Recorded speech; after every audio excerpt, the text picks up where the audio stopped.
Thanks, Kelsey. Hi, everybody. This is Claudia Depian. I'm the director at the Haverstraw King's Daughters Public Library. I hope you can hear me okay. I just wanted to welcome you to the Partnerships and Collaborations webinar as part of the Developing Leaders program for the New York Library Association. I don't have to repeat what Kelsey said, so hopefully you got it. If you have any questions for us, we'll be happy to answer them at the end. We do have an opportunity around slide 11 or so for some specific input on that particular slide, and we'll repeat that when we get there. So we'll get started. There's sort of no single blueprint for a successful library. Even within the same library type, academic, school, and public libraries all look different. Outcomes such as literacy, academic success, and job placement are key outcomes for all of us, but the question is how to get there. Today we'll be talking about one path that you can take. Developing partnerships and collaborations is an awesome way to build support, expand your reach to new populations, and improve the vitality and resiliency of the community you serve. By working with partners, you can share people resources and financial expenses and develop a project that's greater than the sum of your parts. We're fortunate today to have 3 panelists who will share some stories of their successful collaborations. And just so you don't get the wrong idea about it, they'll also share a little bit of their not so successes as well. So Kimberly Hoffman is the department head for outreach, learning, and research services at the University of Rochester River Campus Libraries. Sue Kowalski is a librarian at the Pine Grove Middle School in the East Syracuse-Manoa School District. And Lisa Kropp is the director of the Lindenhurst Memorial Library in Suffolk County. So I'm going to stop and Kim's going to start. Take it away. All right, good afternoon, everyone. Lisa, Sue, and I have been asked to address 2 main questions, so you'll see us sequentially go through this. But we've been asked to share an example of a successful collaboration and then follow that up with the elements that we feel lead to a successful collaboration. So before I get to the first question for my section, I want to preface that I'll answer the second question by way of a 2-minute video.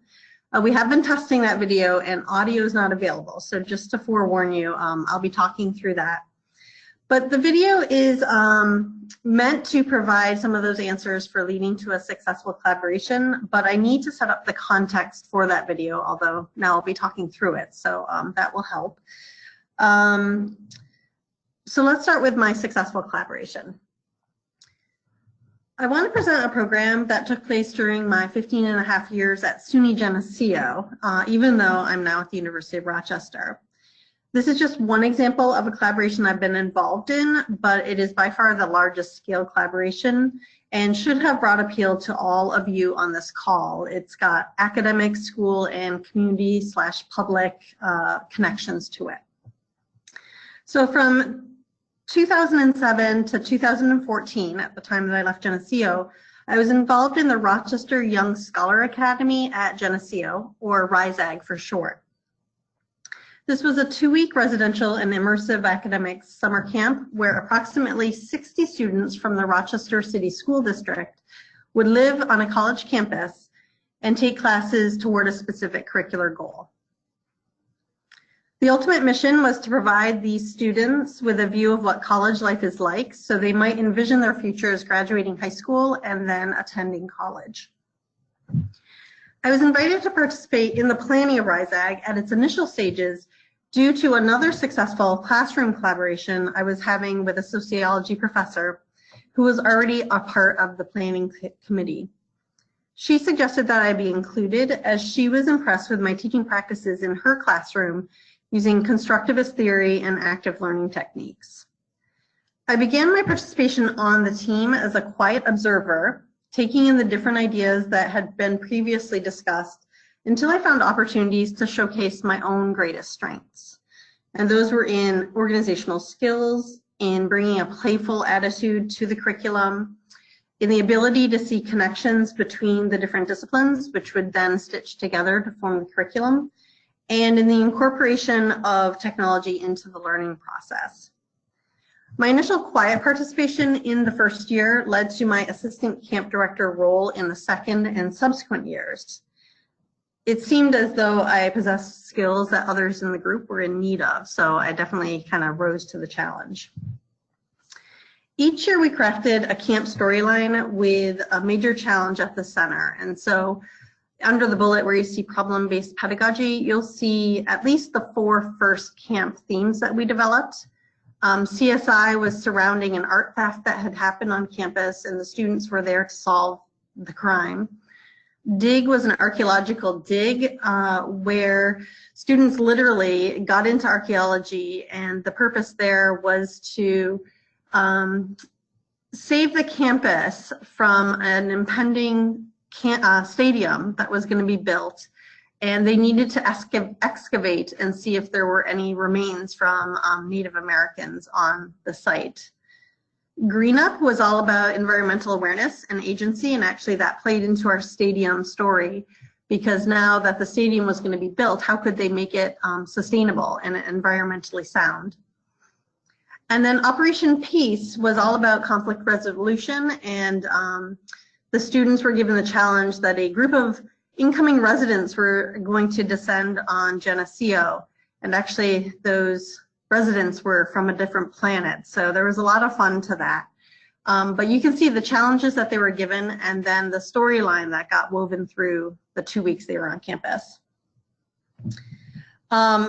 So to weave a story that seemed intriguing and intricate enough to be plausible, although it's questionable with the aliens, we needed to get a lot of people on board, particularly on campus, so that we were all on the same page when students asked around about what was happening. The next slide can highlight some of the roles that our various stakeholders held. So I'll start at the top and I'll go clockwise, and I'll try and touch on each one at least to a certain extent, if not a little more in depth. So with faculty planning, I've already mentioned the sociology professor from the planning group, but there were also professors from the School of Education, Chemistry, Communications, and then the library, of course. A special hire included a creative arts director who was frequently working with the Rochester City School District, who led us down a path of open pedagogical design, which means that the challenges we were concocting had no fixed right answer in terms of what the students were thinking. The focus was more on the process of learning and discovery than finding one right final answer.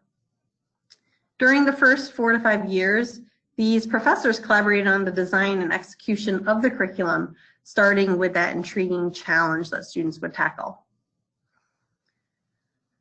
So if we move on, nothing else would have been possible here without the initial idea that brought Geneseo and the RCSD together. This came about through the Xerox Center for Multicultural Education, who was charged with exposing and preparing their teacher candidates to multicultural classrooms. At the same time, RCSD was looking for summertime academic enrichment that could position their students to see college in the future. If we move on to teachers, after the first year, we progressively brought in more RCSD teachers, and at the same time I left Geneseo, they had moved to prepackaged curriculum. So since I've been gone, RCSD teachers exclusively teach in this camp. Planning between the college professors and the teachers was difficult, to say the least. At Geneseo, our local planning team could meet during the days, during the week, throughout the school year. But as you can imagine, it was difficult for the school teachers to drive 30 minutes south to meet with us. To accommodate this, we scheduled our meetings later in the day. We met online, and particularly in the beginning phases of planning, the Geneseo crowd would drive to Rochester. Even with flexing how we could meet, as the camp got closer and closer and final details needed to be figured out, the school teachers were not as readily available as what was realistically needed. This was a good reason why the curriculum started to get to a more standardized and easier grab and go kind of format, especially because the teachers would solely be teaching the curriculum at that point. So they used national textbooks that you could take pieces of and decide that that's what you would focus on during the course of the camp. So then we move on to the student counselors, but really I call them teacher candidates, students who are studying to become teachers. And they gained exposure to multicultural learning as they lived with students in the dorms and sat in the classes all to help the students solve the challenge and prepare a final presentation. Then we moved to Milne Library. Of course, that's my home. In this case, we provided classroom space, technology, staff support for scheduling, and volunteers to play along with the storyline. And I'll point out in the video a couple of the staff members who were playing along with our game. Ultimately, the reason why I was able to take the time to participate in RISEG was through my director's support. He gave me the freedom to meet whenever the planning group needed me, navigating around my other duties and classes at work. And then during the 2-week camp, I was pretty much absent from the library except for helping the camp run. He saw the value in giving me this time because the camp supported a number of values that were key for the library. The camp brought a diverse experience to campus. We were being seen as an equal partner with our teaching faculty, which was huge. And we were adding meaningfully to the pipeline of students and lifelong learners. These are middle school students, hopefully going to college and hopefully coming to SUNY Geneseo. The students are obvious, they were the campers.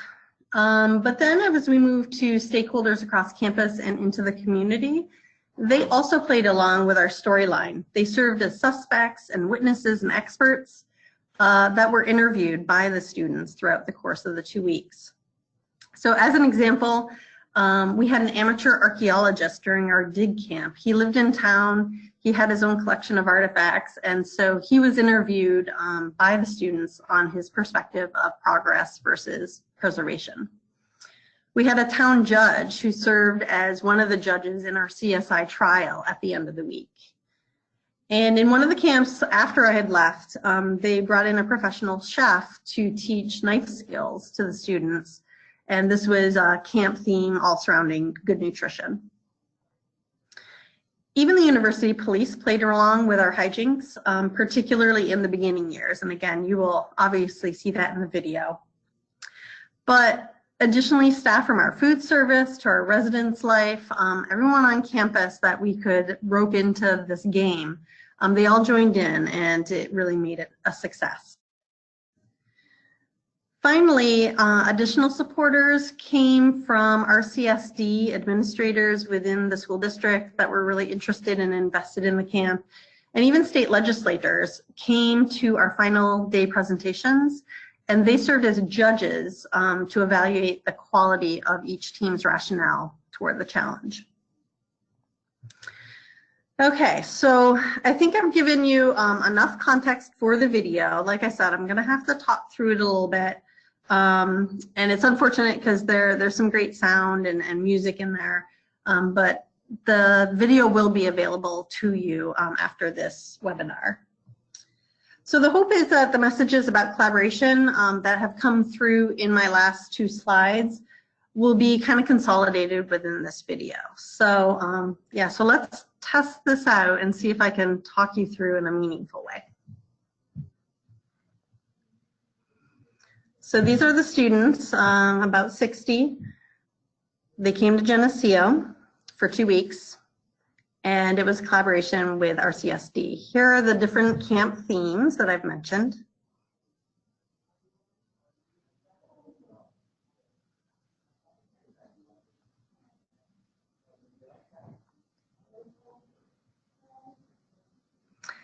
And so collaboration is about planning and working together. Here's some of the teacher candidates. Here's some of the professors again, students working on the dig, helping each other to document and to experiment. It's about assuming complementary roles, finding those strengths that everyone brings. So you can see the different students are taking different roles. It's about providing input while at the same time listening to others so that you can build the best product.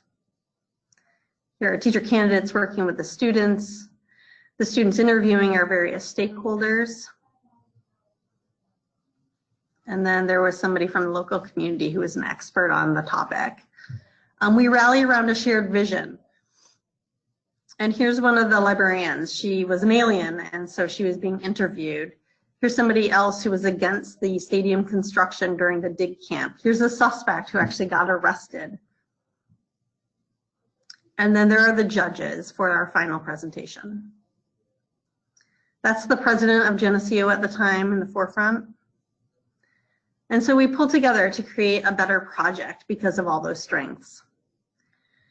This is a great video. Unfortunately, there's no sound, but these students are using just regular cans, anything they could to present like this beautiful music that came together. Students were learning about Native American history, about chemistry, technology, and then supporting their claims with evidence. And so we share our successes when it comes to collaboration.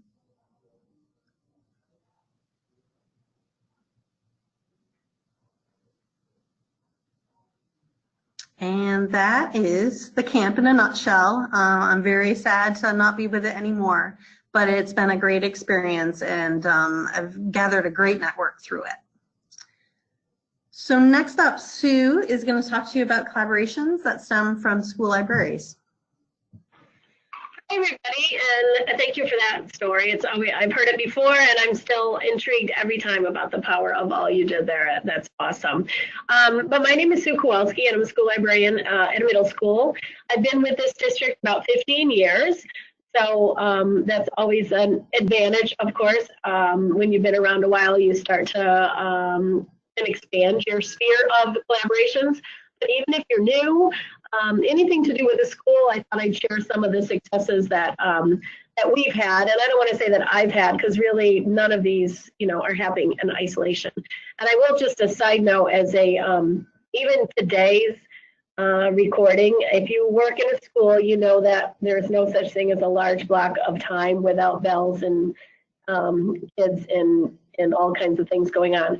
So today I booked a conference room at the district office, which is not far from our building. So I had a reservation, very proud of myself, worked it out so I could go over there and present without bells and 400 kids talking to me. So I get over the district office, somebody in said conference room. So now I have to collaborate with the secretary, who was beyond kind to find me a new place. So I've taken over somebody's office who's at a meeting, so I hope he doesn't come in shocked. I left a note on the door. And then I had a Chromebook, so I thought that would work. I forgot that this platform doesn't work on a Chromebook. So even just setting up this conference, I found myself collaborating with about 7 people at the district office who helped me safely get into a quiet room. So I don't think there's anything that happens in a school successfully without working with somebody. My message is really for, again, anybody new to a school or working with a school librarian. Sometimes it's assumed that, we have a limited number of options, and I'd like people to shift that mindset and think of what a gift we have of a kind of a fixed group of assets at all times. I mean, we have a faculty and a staff in a school, and it's unlike, in some of the other arenas where people come and go. These are people that, 100 plus, or depending on the size of your school, they're going to be there every single day. So to tap into them and their various capacities is certainly something that's going to bring things forward. Families that are connected to the school, and I realize every school district has different demographics, different family situations, but all these kids are coming from somewhere. They're coming from somebody who loves them and somebody who cares for them, and they all have perspectives and resources and ideas and businesses that can a lot of times, many times, become a significant part of moving our school community forward, or a project or an event or a campaign. Students, I put that in caps on purpose. If we're not tapping into our students to take the lead and be the key players in collaboration, then we are missing out on an incredible resource, because when they're at the helm, amazing things happen. They're a lot braver than we are. They're a lot less concerned about barriers than we are. They're a lot more honest, I think. They're a lot more blunt in a good way, and a lot more passionate sometimes. So the student's the #1 resource in my mind. The expression pre-service students, and I know there's different terms for that, but generally speaking, anybody who might be in a school building for student teaching, interns, substitute teaching, long-term subs, those kind of folks that are young adults, who are there and are equipped and ready to serve, for lack of a better word. So that's a group we can certainly reach out to. Friends, and I probably get as much support personally from my personal non-library friends as I do with people in my community. At this point, my personal circle knows how passionate I am about our school and our library and our programs and our kids. And at any given time, I feel like I can tap into people to say, hey, can you help me out? Or do you know somebody? Or do you have any? Or are you getting rid of the project we need to stop booking supplies? Yes, we could probably all run to Michael's and buy stuff, but we also know that most scrapbookers have more supplies in their house than they're ever going to use. So just even tapping into friends for either assets or leadership or ideas to move some learning forward it shouldn't be ignored. Business partners. Every school has, you know, regular business partners, either a school lawyer or a furniture company or you know, somebody coming in, the food services. I mean, there are so many people that are in and out of a school that are regular parts of what we do.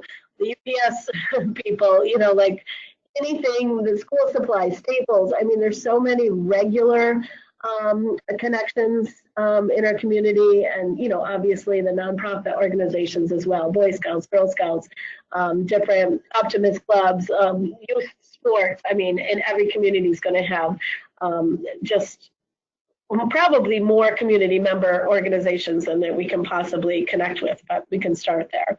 So on the next slide, I just listed, there you go. So I listed, instead of just picking one, and I'm not going to go too in depth with all of these, but the general theme you'll hear on these is that it was kind of like what we said before. It was an idea, it was a concept, and it was bigger than what we could do in our library than to do it well. And in no particular order, just some things that are going on right now and have gone on that I think are a testament to the power of advocating for what you believe in, but also finding the people to make it move forward. So coding, we know coding is everywhere. There's programs, Girls Who Code, that kind of thing. Every year I want to do more with it than we do.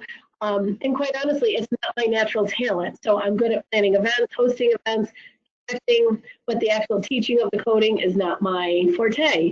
Had it on my list this year to kind of rekindle that some way, and out of just coincidence, serendipity, I got an email from a former student who's going to is senior at the high school, and in so many words said he needs to organize something like this as a part of a class he's doing for as he's doing college application. He noticed that that was a gap in his experience and resume. So he and I are working together to plan a code fest and it's after school event with kids. So I'm working with kids, students at the middle school to help him plan what he's going to do. And we're working on signage and advertising and sign up. And of course, we'll involve families because they may need to know the kids are staying late. We'll involve the administration just to know that it's happening and so on. So not huge. We didn't go too far outside the community. We're hosting it right at the school, but that's something we're going to try. Every year we have an event called Bookapalooza, which is our take on a community book read. Every year for the last, I think, 9 or 10 maybe, we have partnered with Barnes & Noble. And again, it's not going to work in every community due to geography or demographics or just access to Barnes & Noble. But that was a partnership that worked really well for us. And it started out that, you know, we had a book fair there and, you know, had a couple kids come over and help and host. And it was okay. Then we added in with the music department and said, wait a minute, would you like to showcase some of your students? And then over time, we ended up with a drama teacher who would bring in kids or invite kids to come and perform at the bookstore, musicians who would come at the bookstore. Then we had high school kids who said they would like to showcase. So then we started putting on almost like a cafe type event at Barnes & Noble while we would highlight the book that we were reading for our community book read. And it was really a fabulous partnership. We were out in the community. We were getting kids involved, we were showcasing our talents, and we worked with a lot of people to make that happen. And then it was a fundraiser in the process, so if we got a percentage, if you've done a book fair there. We did shift that last year. What we started to realize is that there were, at the middle school level, I was finding fewer and fewer kids who wanted to be a part of it could actually get there that night. So we switched something up and we tried something different. and we're inviting Barnes & Noble to come to our school. So we're experimenting. So just like any good program, you start to see like, okay, that was good, that was a good run, but we need to rethink it with the same partners or new partners. I mean, Team Book Fest, you see that flag on there, and we know they've had a hit there with losing their coordinator, Stephanie, and took a break last year. But in terms of collaboration, I heard about it in my library circles. I brought it back to my middle school, took a chance, worked with the bus garage. Anything you need to do with a field trip, you know what's involved in that. It's a lot of paperwork and connections, but the power of the collaboration came with the people. You've got teens who not only took a chance and went, but now a lot of those teens have gone every year since we've offered it. So some of them started in 6th grade and now are juniors and seniors and continuing to go. So now we have a collaboration between the middle and high school, librarians, spin off with any teachers that went, and obviously any of the authors and the literature experience they have there. So started out as just a kind of a standard field trip to try something, and it really has expanded where it's become a part of our culture and something the kids are really, really excited for. Advocacy Day, we've taken kids to Albany, and again, it's not so much just I'm calling the bus company and getting kids on a bus, but I'm working with CLRC, which is our regional library council. And then we met folks from other public libraries, other school libraries, and then we would talk to legislators, and then we'd work with the NYLA office. And one year we even had Mike Neffel do some training for us and, get the kids trained on how to be advocates. So again, it was more than just like a field trip and I'm making a call to the bus garage, but who else can we kind of rope in, so to speak, who can add something, who can add a value added service, idea, concept, and a lot of these you'll see that theme. Same with the legislative breakfast. Every year it bothered me that there would be, but I thought it was a missed opportunity that these legislators would go to different public libraries and public facilities, and then maybe some kids would be there. And I said, well, why don't we have it at a school when school is in session, so the legislators could see what's going on at a school. And so I offered to host, and we did that. And again, that was a collaboration with our regional library organization, with parents, with legislative partners, and so on. Something as simple as a holiday sale. We have I guess you would call it almost like a garage sale or a rummage sale. I guess most kids don't know the word rummage sale anymore. But it started out one year, somebody donated a lot of stuff they wanted to get rid of. I asked if kids wanted it for gifts. They got a little bit into the hoarding thing where they took everything because it was free. So I upped it to a quarter. All items were a quarter. And now we've got, 10 years later, a real solid fun, not even for the fundraising, really just for the community and culture, where kids go. We set it up in the back of the library. It's all student run.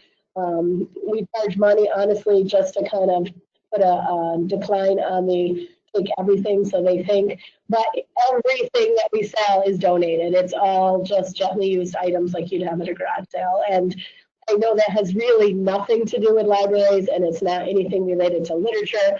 But what it does add is a sense of community to provide opportunity for kids to shop for their families, to shop for their friends, maybe leave with $2, and bags is, those big Marshall's bags filled with stuff. We have a wrapping station. We collect box stocks for education. Now we've got retired teachers who come and volunteer, and, it's a 3 or 4 day event, but it's really grown in impact, and it's because of the number of people that are willing to step up.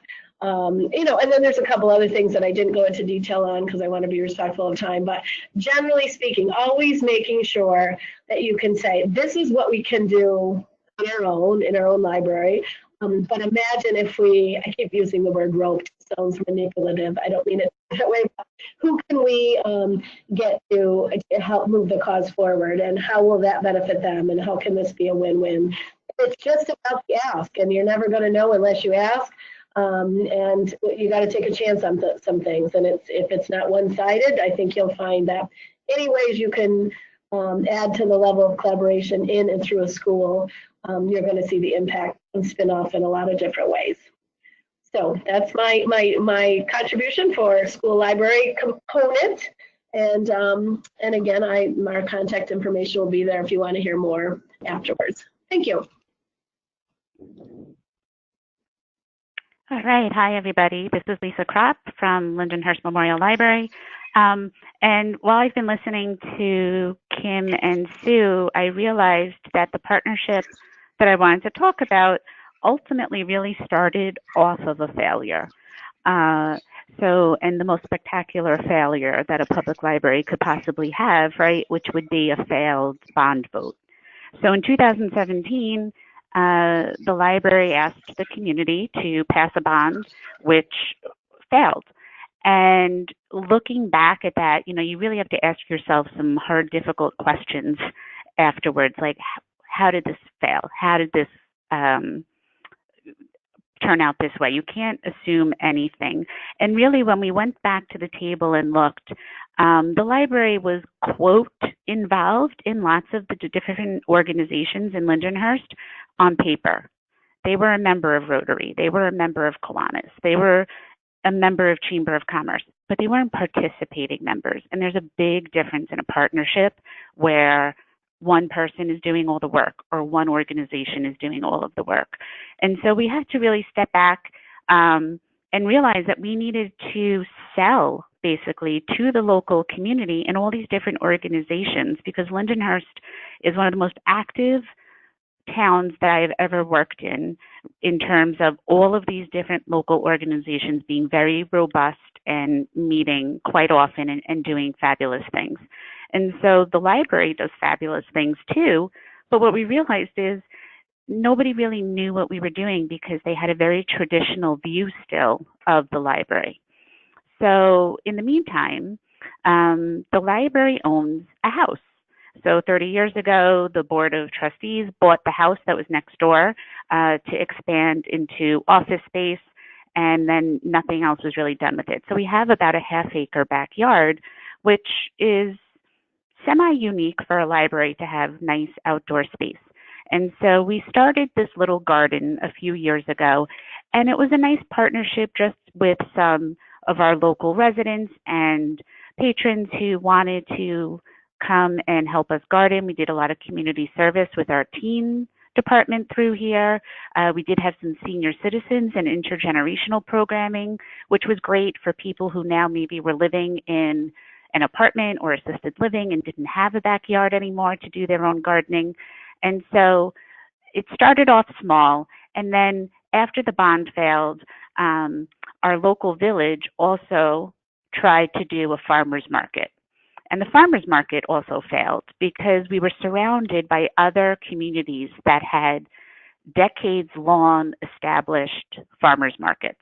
So we were competing with almost like a corporation because it was so established and well-known.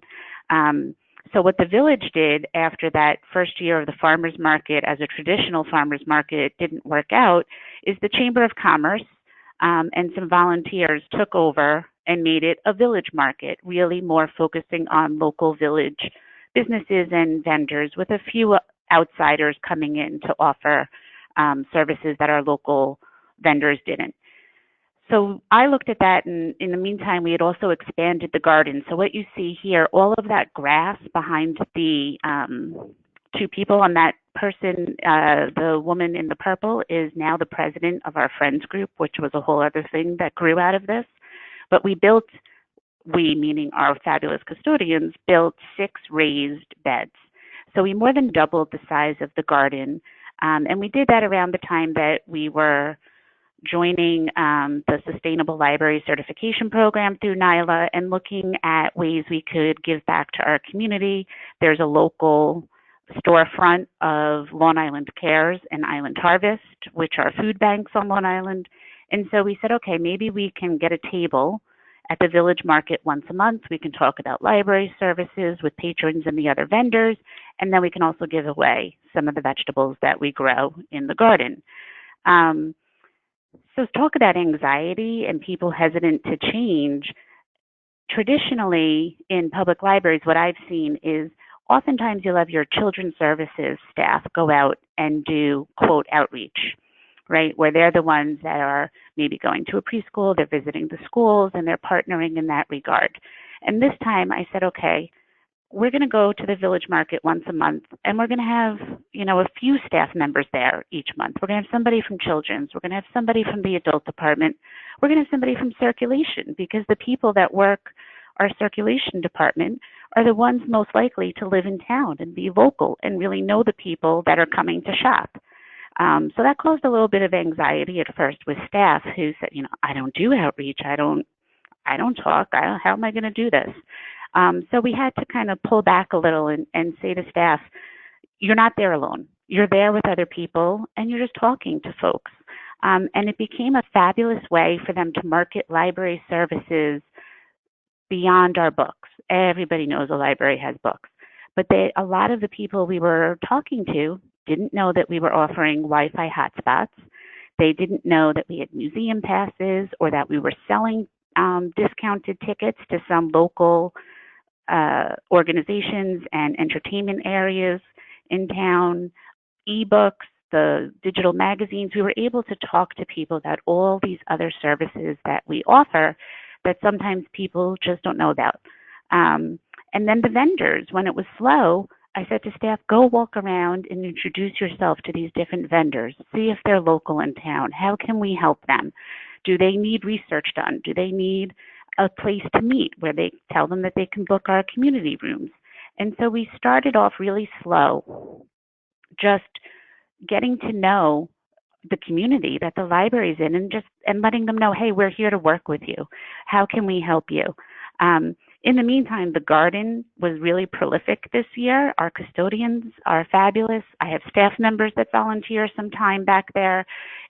It's really calming sometimes when you're stressed or you have a big project that you have to work on and you're not mentally ready to work on that project, to go outside for 20 minutes, pick some weeds, pull some fresh vegetables, take home some fresh vegetables, and we would put them out on the circulation desk sometimes, which you see here. So people who were just returning items or coming for a program or to check out materials might be surprised with giveaway vegetables and herbs, or we would give them to Long Island Cares and have them give them out through the food bank. And then sometimes we would also bring them to the village market as the garden progressed.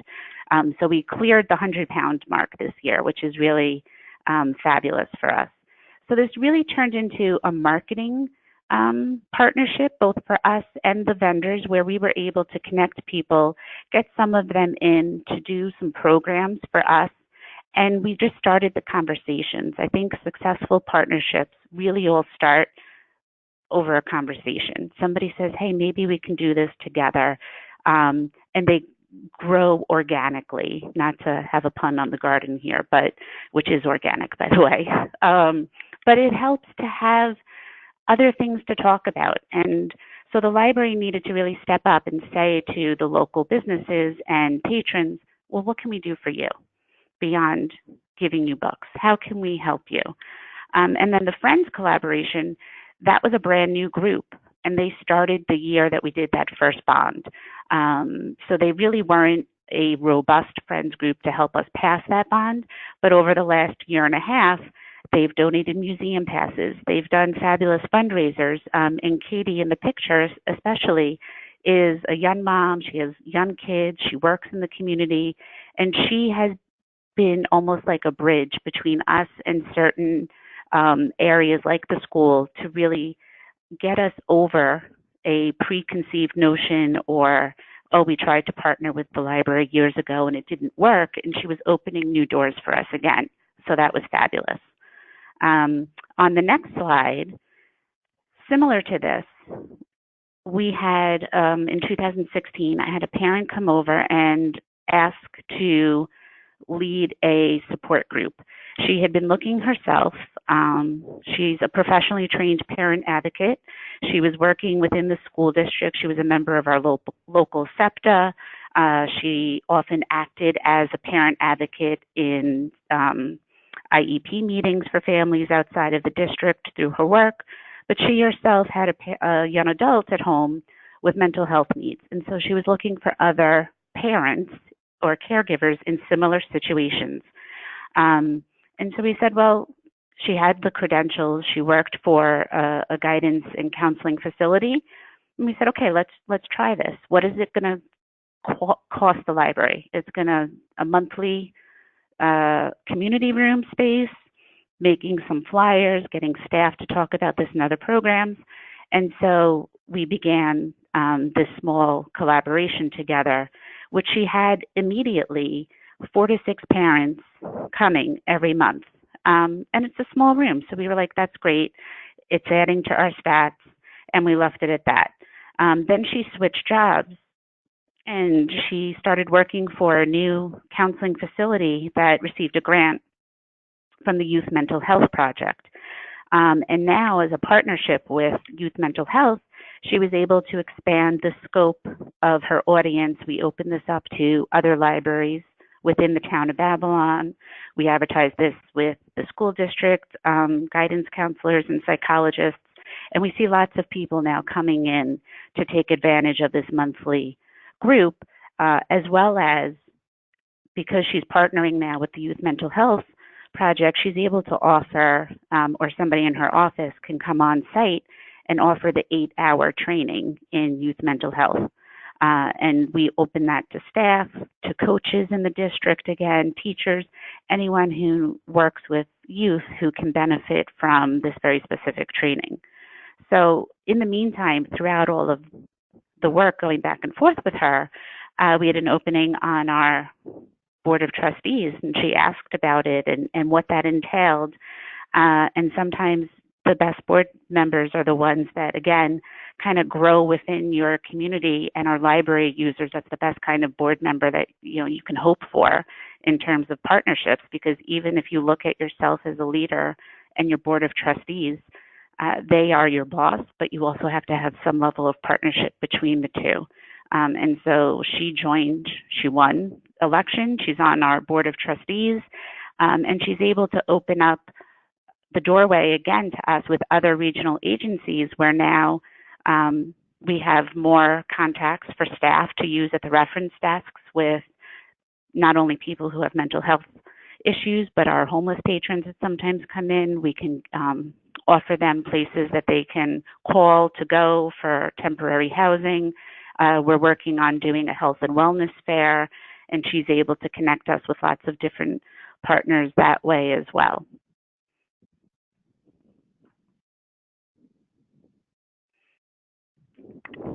Before we move on actually to talking about some of the challenges that you've all had, I wonder if, Lisa, we just had a quick question in the question. Could you just sort of explain, you started out talking about the failure of your bond vote. Could you sort of explain what that means? Because maybe not everybody knows what a bond vote is. Or Oh, I'm sorry, yes. So as a public library, in order to, we can't take out a mortgage, we don't have a credit card. So when you have large infrastructure capital projects, if you don't have the money up front saved in the bank to fund those projects, you, as a school district public library, we have to have a public vote to have our school district take a bond out in our name or in their name, and we pay them back to fund infrastructure projects. So in our case, my building is completely not ADA accessible other than the doorway into the building, but there's no ADA bathrooms, there's no sprinklers, the elevator is not ADA accessible. So we have lots of upgrades that we are really, our back is against the wall to do.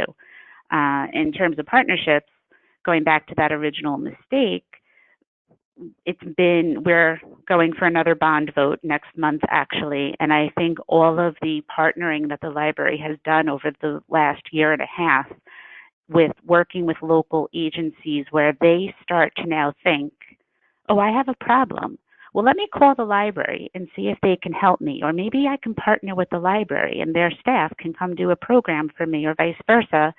You're in their head now, you're in their neighborhood, and they start to look at you as a partner, so that hopefully when we go and ask again a local community to borrow money to fix our building, the support is there because they have a better understanding of what a strong library can actually do as a resource for the community.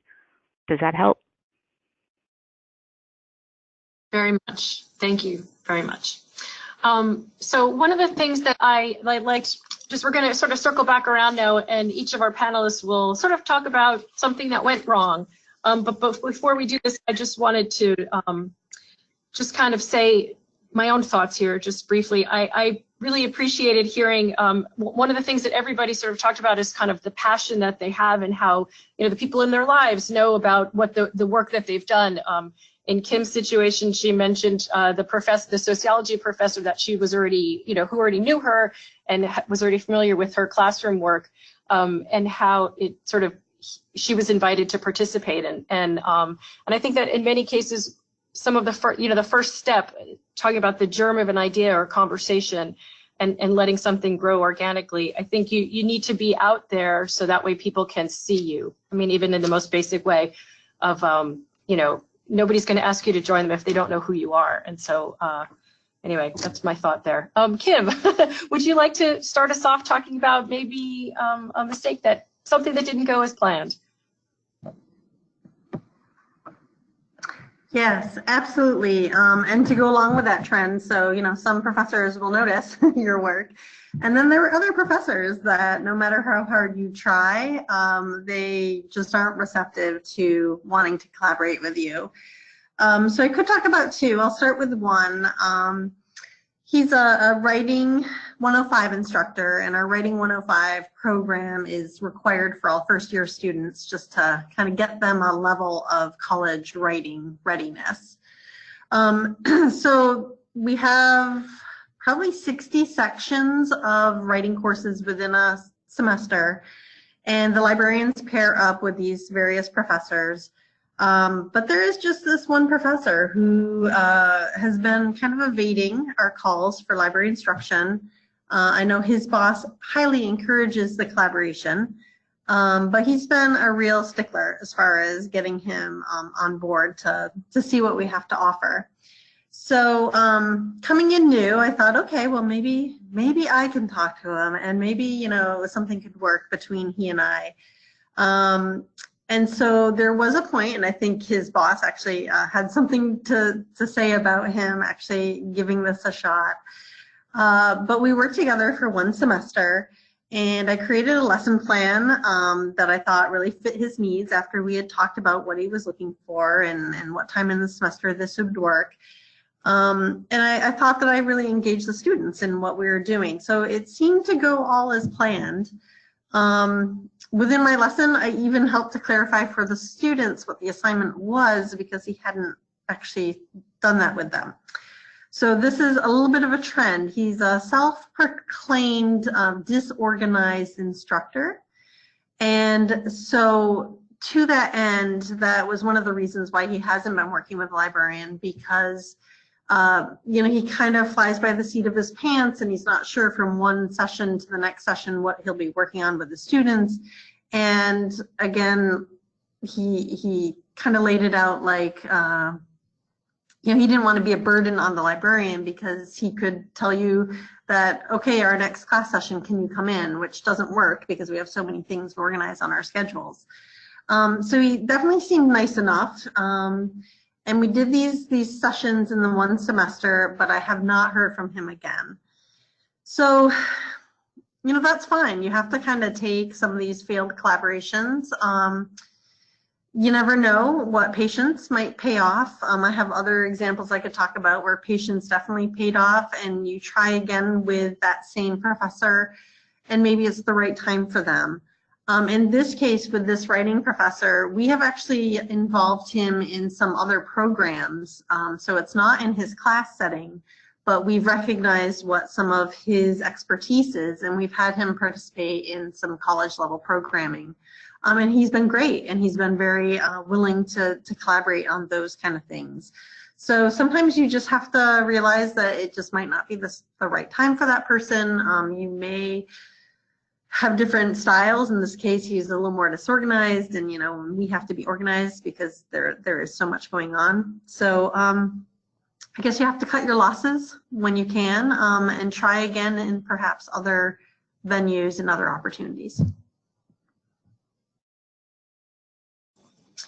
Thank you. Sue, would you like to talk about something that was a challenge for you?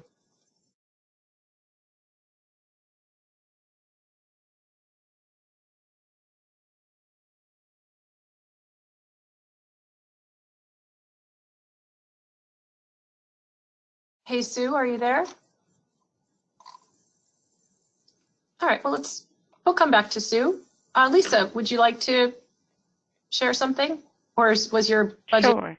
Yeah, great. I Thanks. have a more basic one. I mean, obviously the bond was a biggie, but in the past, our public librarians have worked with our middle school. The middle school is on the corner practically. So we have a built-in audience every single day of students who populate the library. And about 3 summers ago, the school district started a summer reading assignment for middle school students where it was a 1 book per grade. 6th grade was reading Wonder, 7th grade was doing Mr. Lemoncello's Library, and the 8th grade was doing The Outsiders. So the public librarians partnered with the school librarians to do some summer book discussions on site at the library, which were successful.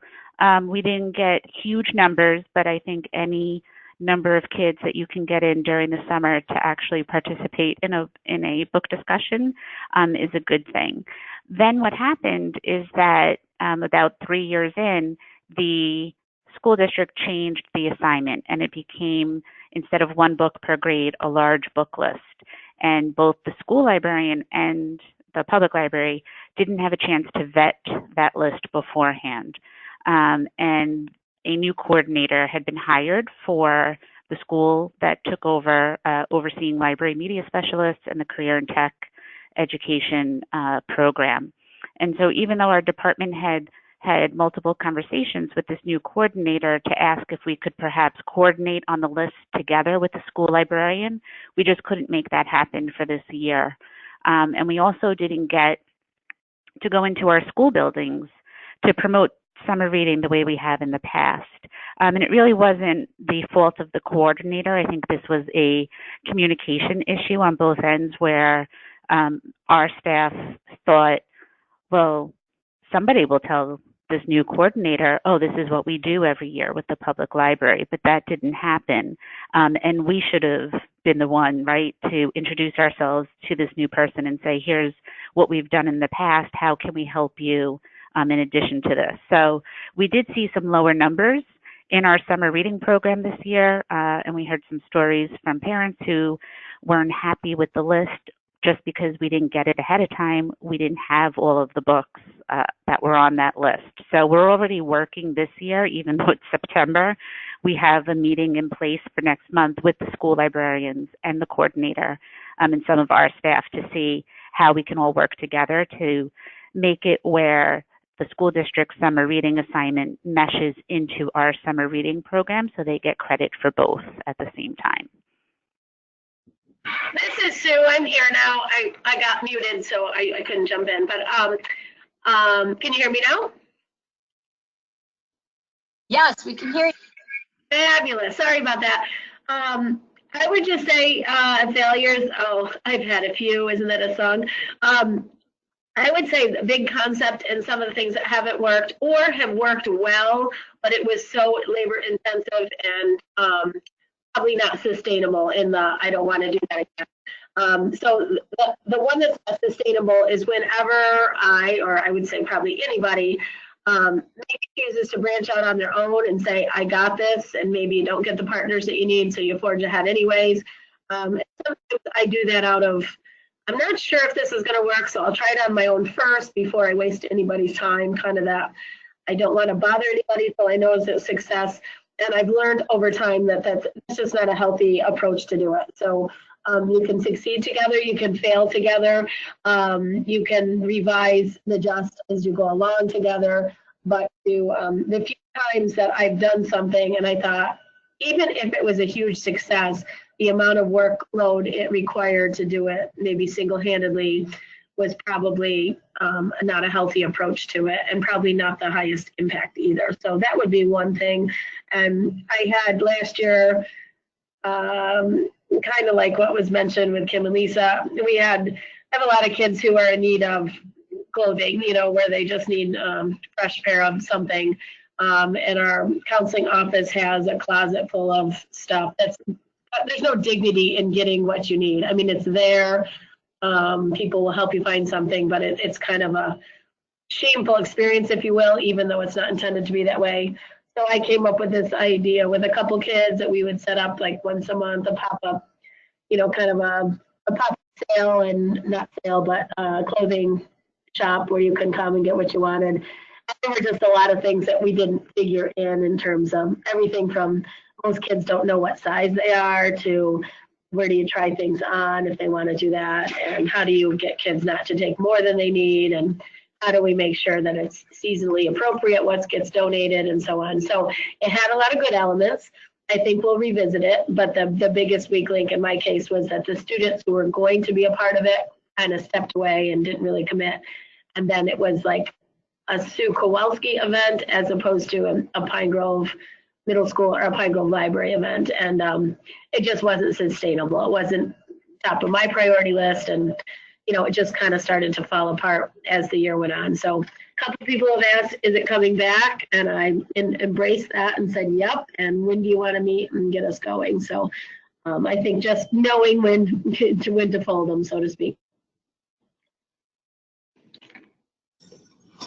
Thank you. So I hope that we put out a survey beforehand and asked for sort of your burning questions, and many of them I believe have been answered by our panelists already in their discussions. We kind of sat through them all and decided, okay, who wants to talk about this particular thing? So these items on this slide here are the questions that for whatever reason we know we haven't answered yet. And so if you want to take a moment to look these over, and maybe if you have any thoughts, listeners, you would like to post them into the questions, and we can sort of read through those and get some participation to see, what are your thoughts so far on what you've heard, and we, our panelists and myself, if I'm able, can maybe kind of talk about some of these things here. So this is like the real, everybody throw your hat in and let's see what we come up with. So I hope this works, because we'll see if anybody responds in the questions. Does anybody want to start? Are there any, the one question that jumps out to me is how do you form partnerships when you don't have just one person doing all the work? And that's kind of what Sue just talked about, where it's really difficult to just sort of say, oh, I'll just take this all on myself. We had a similar thing where, interestingly, it was about clothing, where we did a prom dress drive, and we thought, oh, we'll have people donate things, and then we'll sell them for a real nominal fee so people can get prom dresses. And it's a great idea, and we just got inundated with formal wear and really no avenue except the school district to get it out to people. It just sort of, I think we sold maybe 100 dresses, but got thousands. And so, we really need to look at how we do things like that. So, because we were doing it all ourselves, and it wasn't the right way to go. So I don't have an answer to that, but just wanted to throw that in.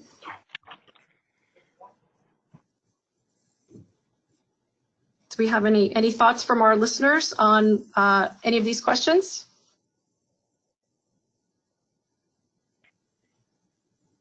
Claudia, while we're waiting for some people to type in, this is Lisa. One of the questions that's not listed on the slide, but that came up in the survey, is what's the magic potion out there, right? How we might see ourselves as leaders, other people see us as leaders, and as leaders, we want to grow other leaders. So how do we help others see their abilities in that regard? And I would suggest that it really boils down to your vocabulary, and that if you see somebody in your department or even in an outside organization, and you identify to yourself as that person is a leader, they have those kind of qualities that you look for, I think you need to tell them that and phrase things in such a way like, saying, hey, Sue, you're such a leader in our department. I see other members asking for your opinion on program ideas or which trainings you're attending. I think you would really be fabulous as the lead person on this new partnership with fill in the blank. And sometimes you have to plant the seed, is the magic potion to get other people to view themselves as leaders. And sometimes you need to give a little push too. I remember with myself, I was terrified, and this isn't even a partnership, but just to do a program in front of adults when I was a young children's librarian. I was fine with the kids, but throw the parents in there, and I had to sing off key and use puppets, and I was terrified. And after about 6 months of watching my mentor, in the middle of a program one day, she just handed the puppet over and was like, and now Miss Lisa's going to do this. And she pretty much forced me to do it and get over my discomfort level, and it worked. So sometimes you have to know who you can push and who needs a little more mentoring. So I would echo that with the concept of working with young people, teens, tweens, kids, even just asking them like outright, what are you good at? And finding out what their talent area is, their comfort area. Sometimes it evolves over time. Sometimes you don't have that time to start that conversation. So we have a student leadership program in the library, and that's one of the first 3 questions, you know, other than name, grade, and schedule, is what are you good at? And it's very, very telling when they describe themselves, you know, especially for teens. Unfortunately, bragging about something they're good at is sometimes a weakness. And I think anything we can do to tap into that. I mean, if they're good at horseback riding, that might not necessarily lend itself to everything that goes on in the library, but it starts a conversation built on confidence. And I think that's important for us all to do, any age, but I know in my experience, especially students and teens. And I would add to working with librarians rather than the actual audience that we serve. I'm constantly looking at my team's skills versus their workload. So when there is a project that could use some collaboration and I can't do it all myself, to get back to the original question, you know, I'm constantly looking at, okay, who's got the passion for this? Who's got the skill for this? Who could, you know, who has the potential that could develop this skill? So along with Lisa and Sue, it's really about kind of just keeping your eyes open and encouraging people. And I think with one of the ways to sort of strike a balance and also encourage people to be involved with things, I'm just sort of looking at the words on the slide, but I think planning, this is something that your video, Kim, really talked about, is sort of how collaboration it's a joint planning process. And oftentimes when you have a single partner that's taking on more than their share of the job, whether that's yourself or you're in a situation like Lindenhurst where, yeah, we're members of Rotary, but we're not really doing anything. You know, your other partner's taking on too much. It might be because you really haven't sat down and planned out specifically to a pretty granular level what the project is, what the tasks are, what the deliverables are, what the timeframes are. And it's very easy when you, especially if you're the person who's trying to get a project off the ground, to say, oh, I'll do that. Okay, I'll just do that. I'll do that. Because you want to be banging out that, you know, you want to be getting through your project plan. And if nobody says, okay, I'll do it, sometimes it's hard for us to delegate. And so we just kind of take it on ourselves and go, okay, yeah, no, that's fine. I can do that. But really, it's a real recipe for just not being able to complete the project. And maybe that's a good time to say, you know what, I don't think we have the buy-in at this point. Maybe we need to step back and revisit this project when we have more partners in the room, or a longer time frame, or, you know, whatever that might be. I see a question here. Can you read the question? And I'm gonna. It's real banged up. It's real squished for me. I'm sorry, Lisa. No, go ahead.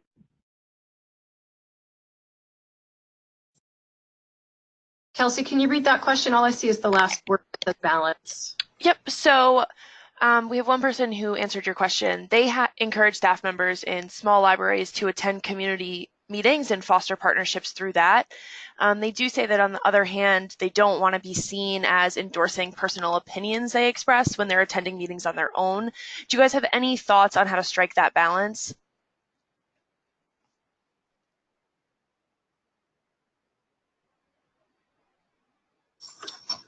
I think you have to make it really clear to the individual, if you have someone who's going out wearing their library versus going out wearing their citizen hat. I think you'd want to be really clear up front with that person that you know, that they've got to be separate. They have to, perhaps not speak as much on a particularly controversial issue unless they are, each time they get up to speak, making it very clear, I'm speaking as a private citizen, not from the library. It's hard to do that, but you don't want it to get all muddy in there.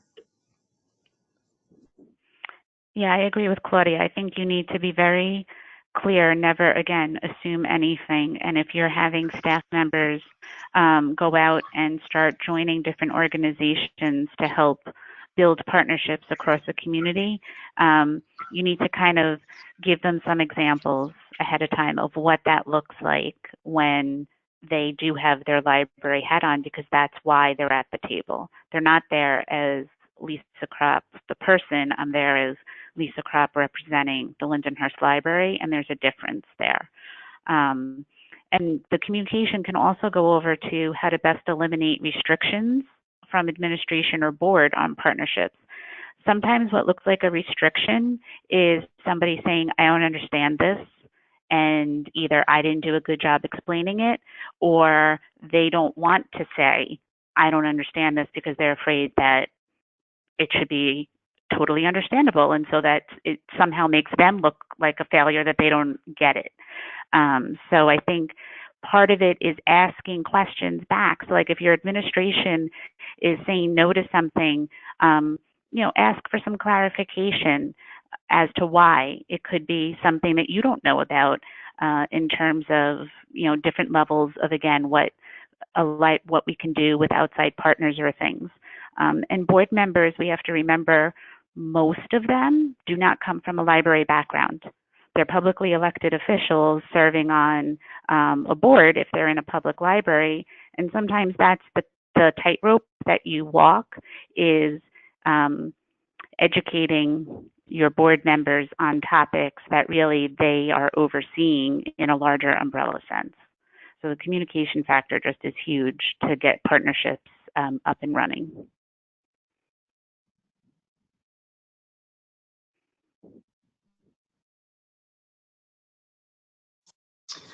Kim, you mentioned that you have your when you were working at the camp, that for those summers that you weren't, that's what you were doing. Sorry, I'm just really battling. You had the support of your administration who were saying, yeah, you can be out of the library. I know you're doing this, and you're wearing your library hat right now. But have you ever had any experiences where you've been told no, that now's not a good time, or that the constraints are too great, or anything like that? That's a sort of question, I guess, for all three of you. Yeah, I'm trying to think. I'll give you an example of a collaboration that I was encouraged to start when I was here at the University of Rochester, and it was to pilot these pop-up programs that we were doing. And the Career Center, was looking for space where the students were, and the library had a restriction that we don't just kind of give up our space. We want to be able to collaborate with that entity. And so we did 3 pop-up programs with the Career Center, and it worked, in my mind, fabulously. The next semester came around, and to me, it was kind of a no-brainer, like, okay, of course we're going to collaborate again. And then I talked to my direct supervisor, and she felt like maybe we were giving up too much of our space because they were using it at times where we weren't necessarily doing a program together. I didn't see that it was an obvious problem, but higher up, they weren't comfortable with that. So yeah, I had to very carefully navigate a situation where I had to back off on the collaboration that we had started. But again, I talk about patience, and in this case, it's not like our relationship was doomed forever. We did get back on track with some other ideas. So it was, yeah, definitely another one of those failures, and maybe assuming without checking with my directors and moving forward. So I think it's also important that when there is a doubt or uncertainty of the next path, is to keep in mind the mission and vision of the organization that you're representing. And sometimes there are great things going on that doesn't necessarily reflect the mission and vision of the organization. So sometimes they kind of automatically go into different categories. So it's not necessarily a personal thing, but more of this is what our priorities are right now, and that's what we need to focus on. So I found myself relying on that more, not as to scrutinize, but as a checks and balances. Like, before we commit to this, does this really line up with what we're trying to accomplish? We do have another question. Thinking ahead to the participants' group projects, this participant was wondering what recommendations you might have for types of projects. They have academic, school, and public librarians in their group, and they're spread quite a bit, about 2 hours away from each other, which would make it hard to have a location-based project. Do you guys have any thoughts or recommendations?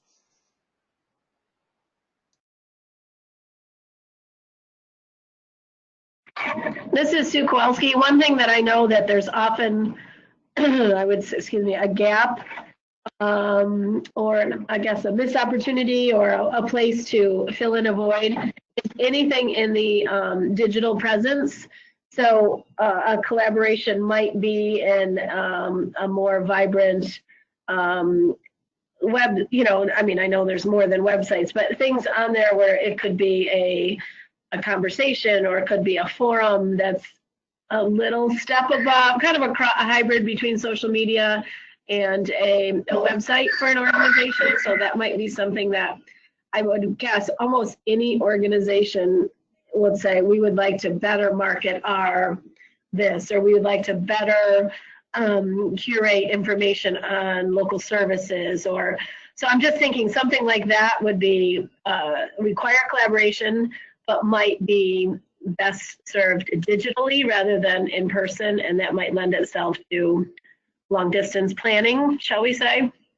And maybe that's not the case with public. I'm thinking of schools, of when somebody comes to me and says, do you need any sort of more improved digital presence? Or I often think of, how ALA and other organizations will do a toolkit. They'll put together a toolkit for LGBTQ awareness, and then they'll have bookmarks, and they'll have websites and links and resources. And I certainly always tap into that stuff, but I think, I would like a toolkit for a lot of different things, but I don't have the time necessarily to create it in collaboration with my ideal partners. So just a thought. Yeah, and building on what Sue said, it's great that you have academic, public, and school libraries working together in that. Our local Empire State Network, or LILRIC, the Long Island Library Regional Council, they just started a forum that is combining school, academic, and public libraries, where online we're filling out a Google Doc and sharing different reference databases and resources that we have, and ways around allowing access when, say, the public library has someone looking for a specific database that we don't have, and having some partners that we can turn to where we can gain access to something digitally, or send them to a person that they can go to for help. So looking at maybe some of your resources that you will have, that you share, but also have unique resources, is something that you can do digitally, and then have that live on the web somewhere, either on all three of your home pages or something, where you can provide access to different resources to your constituents. For example, this is Sue again. Yesterday, I'm on a committee working on a grant for students with learning challenges and how to better market library services for that. And just coincidence, on an article last night, I'm sure it was Twitter or Facebook, but it talked about what can libraries do better to work, air quotes, work for customers and students with dyslexia. It wasn't all special needs, but it was very focused on dyslexia in terms of signage and labeling and font choice, and things that I think a lot of us know, but probably when we're running a larger program, maybe don't give it as much attention as we need to. And I thought, I wonder if there's a toolkit out there, a digital toolkit, that would provide, a label template and font suggestions and signage suggestions for check out, check in that would, color just expertise that I could go all in one place and get like all the things I'd need to kind of retrofit the library to accommodate any students who have dyslexia. So just a thought, that's very specific, but I put that on my list of if I get an intern, I'm going to have them do that. So if you want to work with me, I'm in. That's great. Oh, sorry, go on. Yeah, I would just add, not knowing the specifics of this project, digital is going to be key, obviously, but maybe the collaboration happens through the digital planning, but maybe in each of the locations, then the program gets rolled out. We've done a lot of lesson planning where we are all joining in, coming up with the idea, but then it's something that we can all take. And as Sue was talking about the toolkit, it's something that you can take away and then implement in your own location. And even the idea, I know we're moving on to the next slide, but I keep thinking too about shifts as opposed to total renovations. I know we talked about ideal, ADA compliant things and big projects, but I also think of simple shifts that almost like a makeover for different kind of customers. So maybe we've always used the same wording, or maybe we've always used the same, spine label styles, or something really simple that, like if somebody were to make a recommendation, research-based recommendation of, here are some changes we'd recommend, and then maybe take an exemplar library. Like before we had this sign, now we use this. Before we use this word, now we use this. So like you mentioned, just having a physical example of it as opposed to just a digital concept.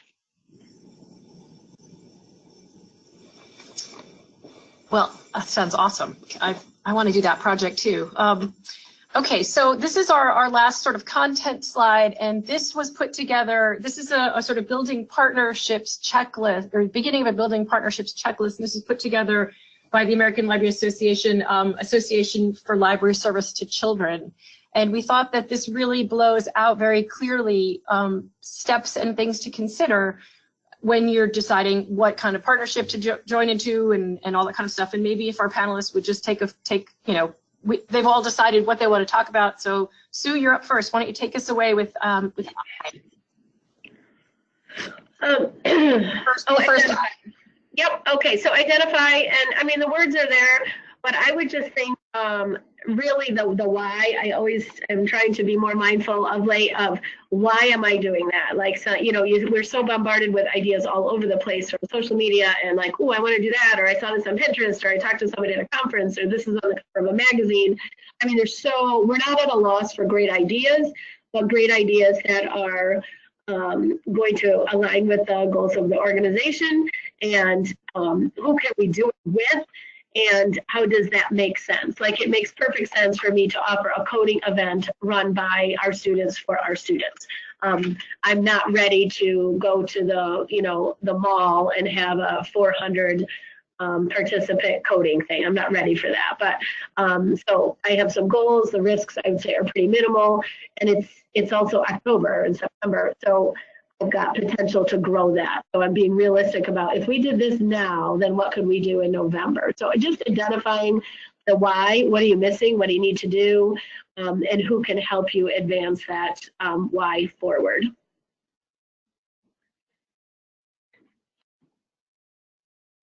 Okay. Manage is also yours. You want to take that one? I wasn't sure. I didn't want to jump in. And manage, I mean, right now, I'm, as we talked about, I mean, in this world today, we hardly ever do anything without some sort of digital planning, and sometimes that's just cumbersome, and sometimes it's ideal. For example, I'm working with a group now. Our Ed Foundation approached the school library department, a couple of us, and said, hey, would you like to help us bring to life a literacy festival of some sort? And of course, in my head, I'm thinking of large Teen Book Fest and huge, 3,000 member things. And somewhere between there and what we were what their vision was, we've reached, I believe, a healthy, happy medium, or a clear understanding, I should say, because I have lots of experience with literature type festivals, and the planning group that wanted to do this was not. but they also have the funding and the money and the infrastructure. So we're kind of just starting and deciding like who would be best served to do this, who would be best served to reach out, who would be best served. And it's different because it's a group I haven't worked with in this capacity before, even though I know everybody. And some things are established, some things are not. So the managing right now, there's, we had a meeting the other night. It was supposed to be at 6. Some people showed up at 6:30. A couple showed up at 7. And then it was just even deciding the dynamics. Do you repeat what people that came late? Do you keep going? Do you stay for 3 hours? And just deciding who's a point person for what. And, and there's people that have a more casual approach to things. And you need to balance that too. Like, is it a casual, like, let's just chat? Or is there a task list, a to-do list? So, and in some groups, as we all know, it's going to be more of a finessing than in other groups. So some groups you work like a well-oiled machine, and others not so much. So I'll keep you posted on this one. It started out a little hopeful, shall we say. Hopeful, but not logistically sound yet. I'm going to go with that. So you got to make some decisions there. Okay, good luck with that. Yep. Kim, you're up next with Advocate and Grow. Okay, yeah. With Grow, I was looking at this question, who are your stakeholders? And the obvious answer to that is, oh, well, it's this group, and it's this group, and it's that group. But when we're thinking about growing a collaboration, I think you also need to ask that question about how do they work? Like, what are their goals? What skills do they bring to the table? I think this goes to that previous question about, how do you do a collaboration where you're not the only one doing all the work? So, how does your other stakeholder, how do they balance that workload with you? And I think all of those questions are really important. In the follow-up question, should you expand? If you are working with a partner and you are doing all the work, maybe that's a question that you should ask yourself. Should we continue with this? My big advice here is, should we expand, start slow with any collaboration, pilot something, talk it out, really kind of work out the kinks. I know that's completely opposite from me jumping into that RISAC camp, which was huge. But on a smaller scale, you really don't want to shoot for the stars just yet. You want to get to know who your stakeholders are and, do your work styles and do your goals mesh to be able to continue that collaboration. I think you can be working for the same goal, but with different perspectives. I see this a lot between like professors and librarians. We each have our own end goal, and in the end, those things should complement each other, and I think that came out in the video. So figuring all that out to then figure out if you should go further, I think is a really smart move. For Advocate, I'll jump to that next. I'm sure that Sue and Lisa have a lot of other ideas here based on our different venues, but from the academic side, sharing the collaborations with team members, sharing it with your library, with your boss, certainly presenting at different professional venues has helped me to advocate for the collaborations that I've worked on, as well as inspire others to maybe want to do similar type collaborations.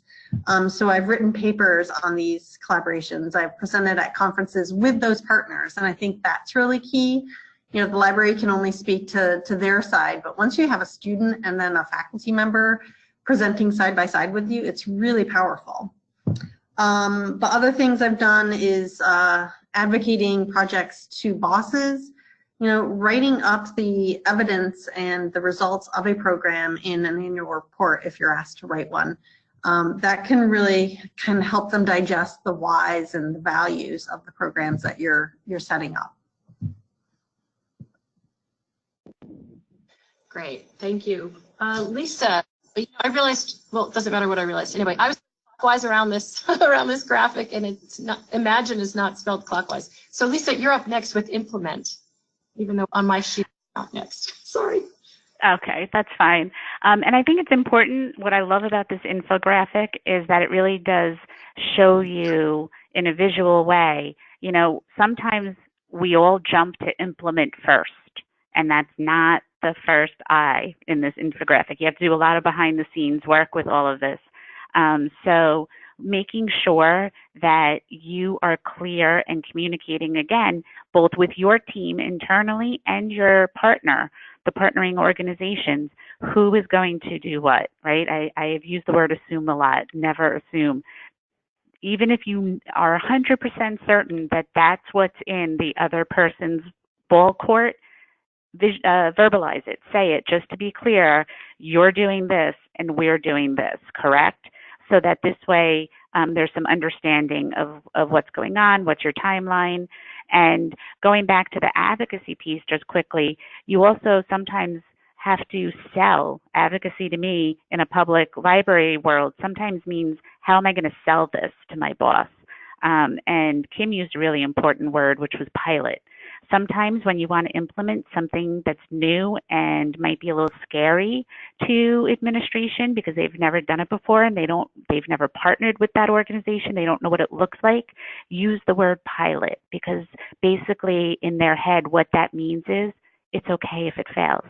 It's okay if there are mistakes. That's what a pilot is. You're trying something out. So when you're trying to implement something new, create your timeline, but then at the same time, you're going to look to see how are we evaluating this along the way. And what I briefly want to mention is there's that link on the bottom of this infographic. The second side of this, if you go and print it off of ALA's site, is a whole checklist on building partnerships where it gives you different ideas to go through, but also an assessment of what you need more information on, what may be acceptable or not acceptable for your organization, and what you're clear to go forward with.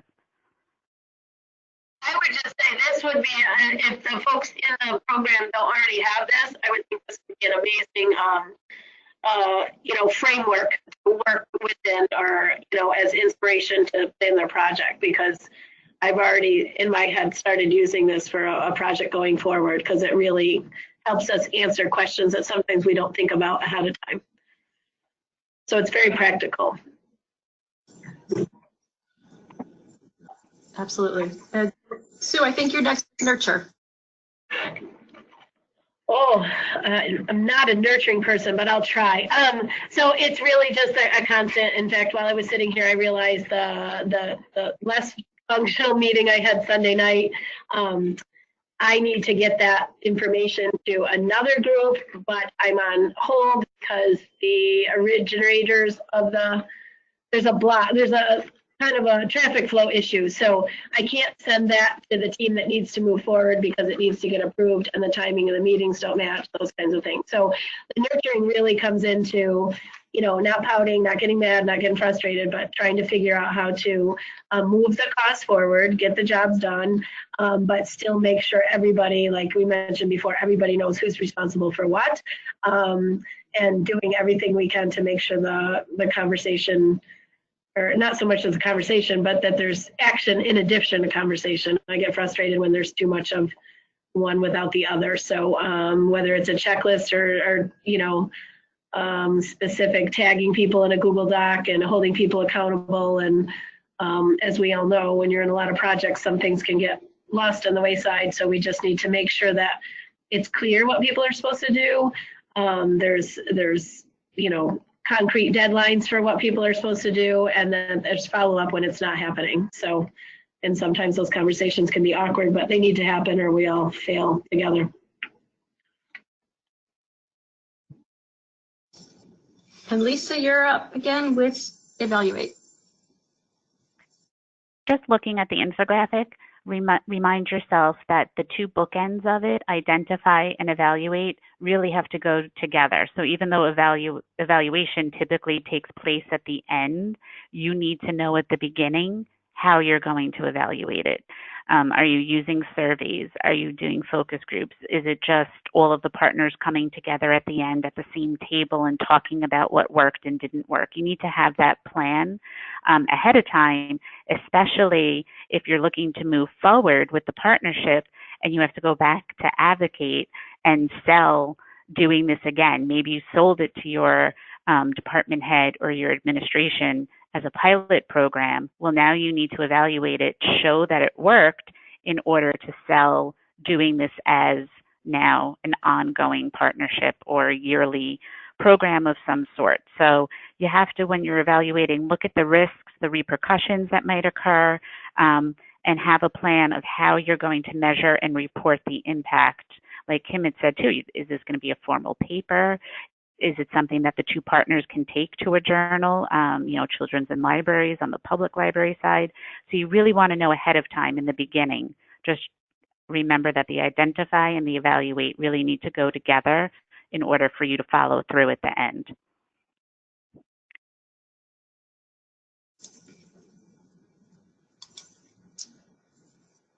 Guys, it's 3:30 and we are at our last slide. So I just wanted to thank Kim and Sue and Lisa and all of you for being a part of this webinar. If you have any questions, we have like 30 seconds, or you can reach any of us at our emails, which are listed right here. Oh, here's a question. Kelsey, I can't quite read that. Could you? Definitely. In terms of assessment, how should planning on assessing something like a Pathfinder? They think it could be something that is assessed after it is published with analytics, but if they were to create a Pathfinder for the project, how would they go about assessing that? If it's a Pathfinder for a specific... Go ahead. I was just saying, if it's a Pathfinder for a specific project, one way of assessing it very quickly is, did it work, right? Did it get from point A to point B to point C in the way you thought it would? And Sue, I don't know what you were going to say. Go ahead. No, I was just going to say maybe in one of your partner outreach, see if you could get a pilot group to try it. If it's something that somebody has a need for, I'm sure you'd get a group. For example, if somebody was doing the dyslexia project I mentioned and we wanted to have some signs, or I don't know, like if you wanted people to, I know you refer to a Pathfinder, but whatever it is, if you had a pilot group to test it and got some feedback there, either in the process or product or whatever is relevant, I think you could use that as at least to assess whether or not it's initially working, before a big rollout. Yeah, you want to know who your audience is for whatever the project. So in this case, with your Pathfinder, who is it for, and how can you have it in your mind, and how you can reach those people specifically? Because it's great to create something, but if there's really no audience for it, or that audience is not in the room with you, in whatever room you're referring to, how are you going to push it out to them so they can take advantage of the tools that you've provided? And maybe once you have an idea of who that audience is and how you're going to reach them, you can put together a survey and very specifically ask them, did you find this useful? How did you find it? Whatever.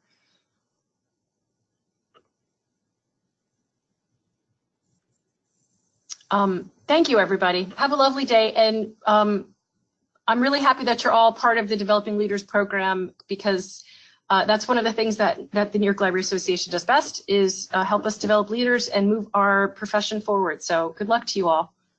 Thank you.